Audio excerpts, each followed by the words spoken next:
described today were first laid by the St. Lawrence and Atlantic Railroad in 1846. This route carried passengers, mail, food, freight, and supplies between Portland and Montreal.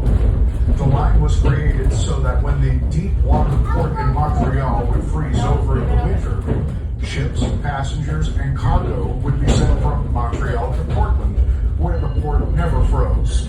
From Portland, ships would be able to leave for destinations all over the world. It helped that in the days of sailing ships, Portland was a full day's sail closer to England than most other ports on the eastern seaboard. This made Portland an attractive departure point for ships to England. The St. Lawrence and Atlantic Railroad became part of the Grand Trunk Railway in 1853, and the railroad decided it was not worth the expense of fixing the bridge due to the fact that there were few industries left to serve. For most of their history, the tracks that are on today would have been standard gauge, meaning there would be 4 feet, 8.5 inches of distance between the two steel rails on which the train rides. This specific distance was selected as the international standard in the late 1800s. Most railroads in the United States, Canada, Great Britain, and Europe run trains that ride on standard gauge tracks. This basin of 4 feet, 8.5 inches was chosen as the international standard gauge due to the history going all the way back to ancient Rome. The ancient Romans built their chariots and wagons with a standard width of 4 feet, 8.5 inches between the two wheels. When the Romans colonized England, they moved the roads in their chariots and wagons.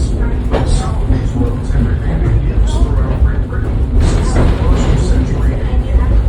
Trains were first developed in England in the early 1800s. They ran on tracks that were designed to fit in the old Roman roads, 4 feet, 8.5 inches. Not all early railroad companies in the United States and Great Britain at this time built tracks to that same length.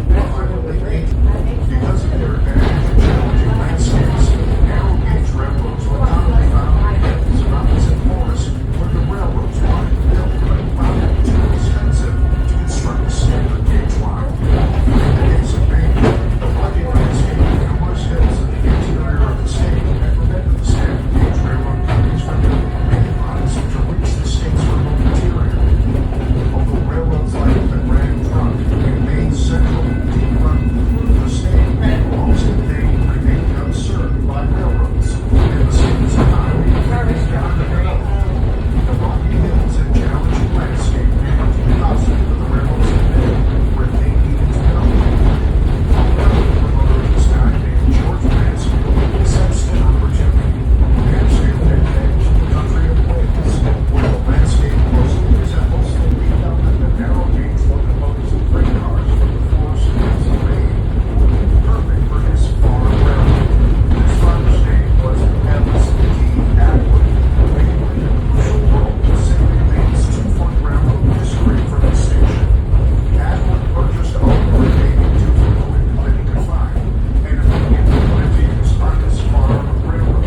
He called his railroad Peterbilt 88. Sometimes he would attach a passenger car into the farm train and authorize newspapers. Interest in riding a small train, he spread, and Atwood capitalized by turning his personal farm railroad into a tourist center of operation. Atwood converted most of the two-foot freight cars he acquired into passenger cars and set about running trains on a 5-mile